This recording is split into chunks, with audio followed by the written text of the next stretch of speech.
Hirap. Late nga pala kay Inday. Medyo stress.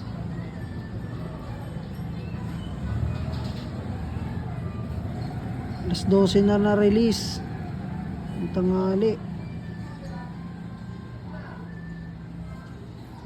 Medyo stress siya pagdating niya dito. Dahil puro lalaki yung mga kasagupa niya. Kinalas muna natin si Puti. Dahil baka ma-stress siya pag ginabol-habol pa. Medyo nag-ahabol kasi yun si Puti. Pinarescue yung nanay niya. Ayun ang setup natin dito.